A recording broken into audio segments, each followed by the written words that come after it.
Hello everyone, welcome to my channel. आज का topic class 8th science के लिए है।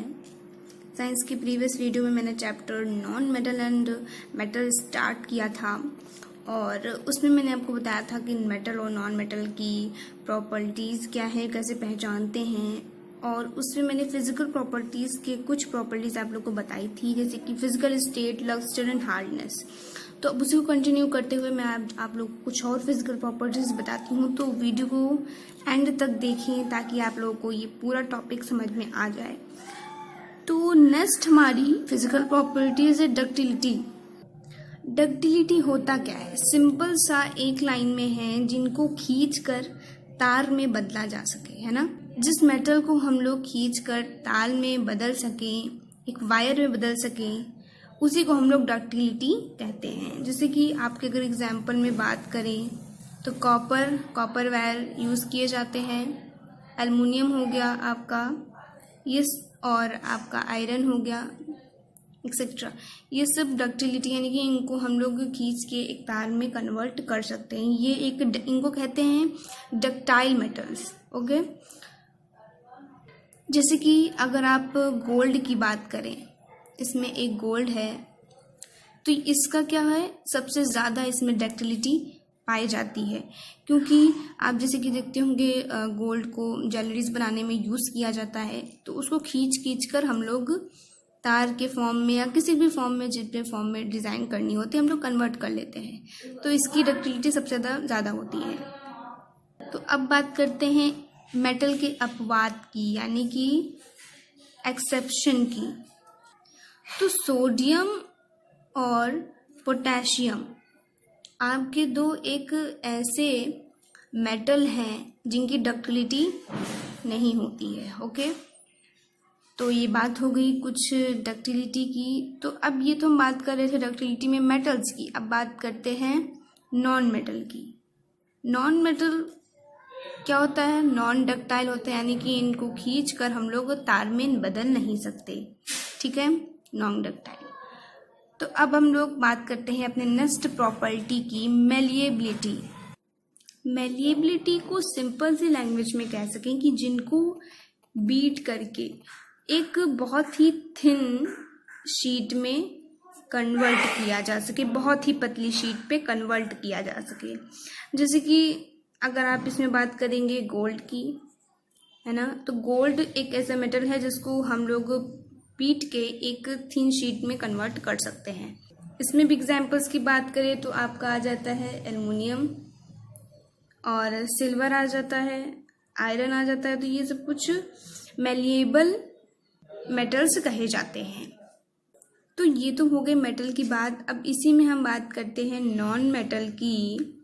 तो नॉन मेटल क्या होते हैं? नॉन मेलिएबल होते हैं, या फिर इनको हम लोग पीट के एक शीट में कन्वर्ट नहीं कर सकते, क्योंकि ये होते हैं कि इनको अगर हम खींचेंगे या फिर शीट में कन्वर्ट करेंगे तो ये क्या हो जाएंगे? ब्रिटल हो जाएंगे, यानी कि टूट जाएंगे।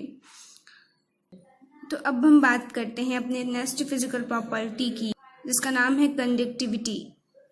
तो कंडक्टिविटी में हम लोग बात करते हैं मेटल की। मेटल क्या होता है? कंडक्टिविटी का सबसे पहले मतलब क्या होता है? इसका मतलब होता है कि जिनसे आपका हीट और इलेक्ट्रिसिटी अचानक से, यानी कि अचानक से कैसे क्या कि पास हो सके, है ना, हीट और इलेक्ट्रिसिटी पास हो सके, उन्हीं को हम लोग कहते हैं कंडक्टिविटी। अब जैसे कि मेटल की हम बात करें तो ये क्या होते हैं? Good conductor of heat and electricity के होते हैं, मतलब इनसे अच्छे से हीट और इलेक्ट्रिसिटी पास हो सकती है। जैसे कि इसके एग्जाम्पल्स की बात करें तो आपका हो गया एल्युमिनियम, मैंने आपको पहले भी बताया था। कॉपर हो गया, आप लोग जो कॉपर के जो वायर्स होते हैं वो इलेक्ट्रिकल में यूज़ किया जाते हैं, इलेक्ट्रिक वायर में। तो ये हो गया कुछ एग्जाम्पल्स मेटल के। अब इसी में हम लोग बात करते हैं नॉन मेटल की। नॉन मेटल जो होते हैं वो बैड कंडक्टर ऑफ हीट और इलेक्ट्रिसिटी के होते हैं, जैसे कि इनसे इलेक्ट्रिसिटी और हीट अच्छे से पास नहीं हो सकती।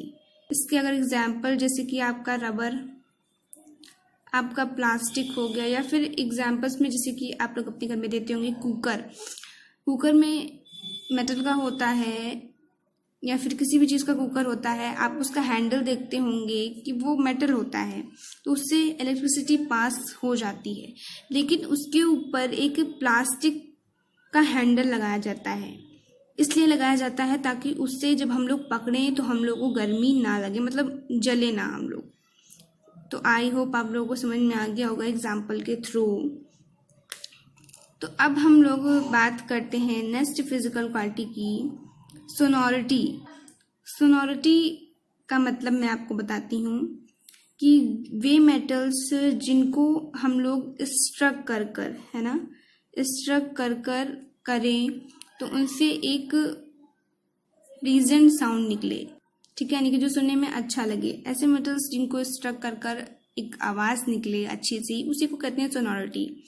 जैसे कि अगर इसके एग्जाम्पल्स की बात करते हैं तो आप लोग बेल देखते होंगे, मंदिरों में लगी होती है या फिर अपने घर में, या फिर आप वायर देखते होंगे। वायर मेटल के बने होते हैं, जैसे कि आप लोग वायर के एग्जाम्पल में देखेंगे तो जैसे कि गिटार हो गया, आपका तानपुरा हो गया, इनमें क्या लगे होते हैं, वायर लगे होते हैं मेटल्स के, और इनकी वजह से ही क्या होती है, आवाज़ आती है।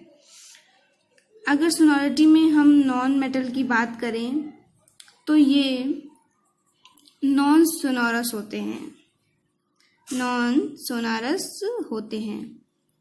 इनसे क्या होती है, आवाज़ नहीं निकलती। जैसे कि नॉन मेटल में जैसे कि आपका हो गया वुड को अगर हम स्ट्रक करेंगे तो उसमें से कोई अभी आवाज़ नहीं निकलेगी। तो ये बात हो गई सोनोरिटी की। अब नेक्स्ट हम लोग बात करते हैं मेल्टिंग एंड बॉइलिंग पॉइंट। तो मेल्टिंग एंड बॉइलिंग पॉइंट, इसमें अगर हम लोग मेटल की बात करें तो इसका मेल्टिंग और बॉइलिंग पॉइंट क्या होता है, ज़्यादा होता है ना, हाई होता है। बट कुछ ऐसे मेटल भी होते हैं जैसे कि आपका हो गया सोडियम, पोटेशियम, जिनका मेल्टिंग और बॉइलिंग पॉइंट क्या होता है, कम होता है, ठीक है। तो ये हो गया, दोनों थे मेटल जिनका मेल्टिंग पॉइंट ज़्यादा होता है, जिनका मेल्टिंग पॉइंट कम होता है। तो अब इसी में हम लोग बात करते हैं नॉन मेटल की। नॉन मेटल की वैसे जो बॉइलिंग पॉइंट होता है वो बहुत ही कम होता है, लो होता है ना। बट नॉन मेटल में भी कुछ नॉन मेटल ऐसे हैं जिनका मेल्टिंग और बॉइलिंग पॉइंट क्या होता है, ज़्यादा होता है, यानी कि हाई होता है। वो कौन से होते, जैसे कि आपका हो गया ग्रेफाइट, इसका जो होता है मेल्टिंग और बॉइलिंग पॉइंट क्या होता है, हाई होता है, नॉन मेटल होता है ये एक। तो अब इसी के साथ हमारी physical properties of metal and non metal ख़त्म होती हैं। तो आई होप आप लोगों को वीडियो यूज़फुल लगा हो, तो प्लीज़ मेरे चैनल को सब्सक्राइब करें, लाइक करें, कमेंट करें और शेयर ज़रूर करें। तो मिलते हैं साइंस के एक नेक्स्ट वीडियो में, और नेक्स्ट वीडियो में मैं आप लोगों को chemical properties of metal and non metal बताऊंगी। तब तक के लिए थैंक यू।